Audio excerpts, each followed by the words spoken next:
But this is the cycle we find ourselves in. First law of Trumpodynamics.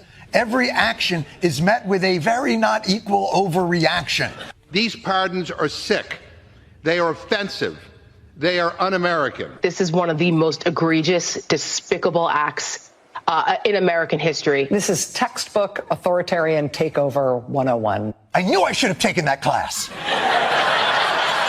And not majored in submissive liberal crying 101. Oh. Is it an abuse of pardon power? I don't know. But that is his constitutional power.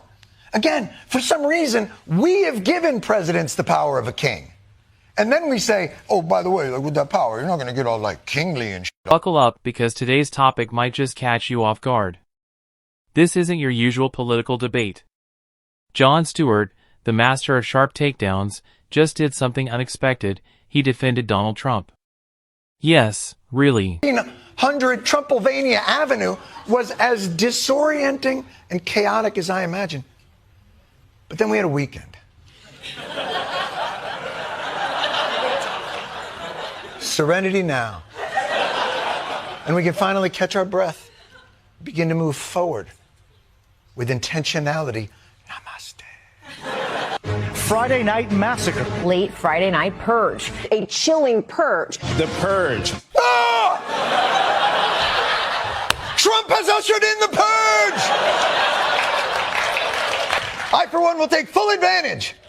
Although, just in case I'm misinterpreting, what is this? Politics in America is basically a team sport at this point, but Jon Stewart just threw everyone a curveball.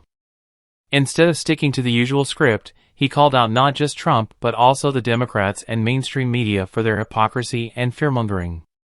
Talk about a plot twist.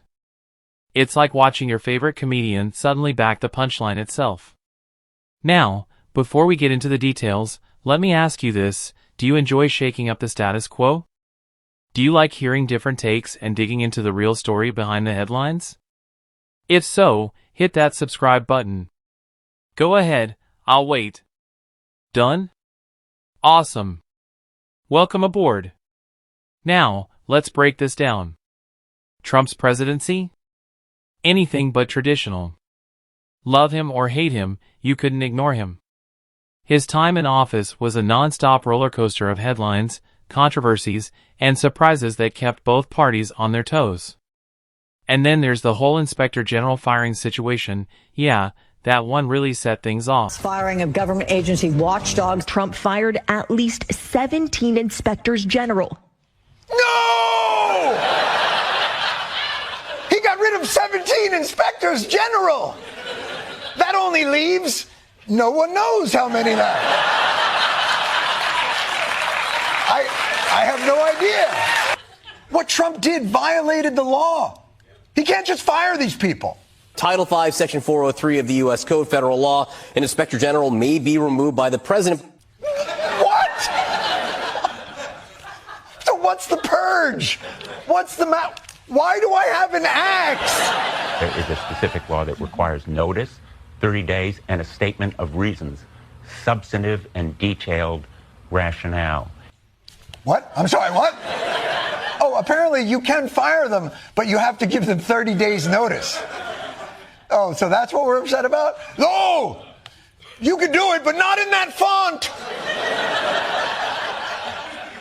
This makes such a huge splash. For context, inspectors general are essentially the watchdogs of our government. They're the ones who make sure that agencies are following the rules, doing things by the book. So when Trump began firing them one by one, leaving key positions vacant, well, let's just say it raised some serious eyebrows. But here's the catch: Trump didn't break the law by doing this. The president is legally allowed to remove these officials. But there's an unwritten expectation of courtesy, like when you quit your job you give 2 weeks notice, something along those lines. But Trump didn't exactly follow that norm. Instead, his abrupt actions left a lot of people, especially on the left, feeling like he was playing dirty. Is this the abuse of power we've been warning about, they asked. And you know what the Democrats ran with? That they turned it into a full-on narrative about power grabs and unchecked authority. It became a classic move in the political playbook: turn up the volume on outrage and watch the public react, but here's where Jon Stewart steps in and flips the script. His argument: this system, the one designed to keep the president in check, was actually working within the very confines that the system allowed. Think about that for a second. Stewart is basically saying, hey, this is the system you guys built, so don't be surprised when it gets used this way. Ouch, that's a bold move, but it's a challenge to the very political establishment that's been critiquing Trump. And here's where the conversation gets even juicier: hypocrisy. Because here's the thing, the Democrats are quick to call out Trump for expanding executive power, but haven't they been complicit in this very same behavior when it served their interests? Look at history. Different administrations have expanded the power of the executive branch in various ways. The difference, the outrage tends to come in waves when it's politically convenient. It's like watching a tennis match where both sides have the same playbook, but they just argue about whose turn it is to serve. So while the Democrats were waving their arms over the real issue behind Trump's firings and why Jon Stewart's take hits different. Trump's inspector general firings? Yeah, they sparked outrage, but let's cut through the noise. Jon Stewart, ever the sharp observer, flipped the script on this controversy, not by defending Trump per se, but by pointing out something uncomfortable: the system was working exactly as designed. That's the real kicker. Presidents can legally fire inspectors general. It's not new. But the outrage? That's where things get interesting. Because suddenly, Democrats, who've also expanded executive power when it suited them, were calling this an abuse. Stewart's point? Selective outrage is politics 101.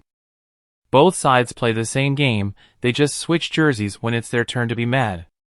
But beyond the political drama, here's the deeper question: how much power should a president have? Trump's actions weren't just about removing watchdogs, they exposed a flaw in our system, one where checks and balances seem optional, depending on who's in charge. And let's be real, Trump's leadership style was chaos incarnate. Love him or hate him, you couldn't ignore him. His presidency wasn't just about policy, it was a stress test on our institutions. And the more Democrats labeled everything a crisis, the more the public tuned out. It became noise, the political version of crying wolf. That's why Stewart's take stings. He's forcing us to ask, are we actually holding power accountable, or just reacting when it's politically convenient? Because if we only care when it's the other side doing it, then what are we really fighting for? So, here's the real question: can we fix this system, or is it just baked into American politics now? Drop your thoughts in the comments, let's talk about it. Stewart just did what? A surprising take on Trump's pardons and firings. America, we're stuck in a cycle, the first law of Trumpodynamics: every action is met with a wildly exaggerated overreaction. Case in point, Trump's pardons and firings. These pardons are sick, offensive, un-American. The most egregious act in history. The outrage machine went full throttle. Textbook authoritarian takeover. If only I'd taken that class instead of submissive liberal crying 101. But hold up, was it actually an abuse of power? Or just another example of the unchecked power we've casually handed presidents for decades? Because, like it or not,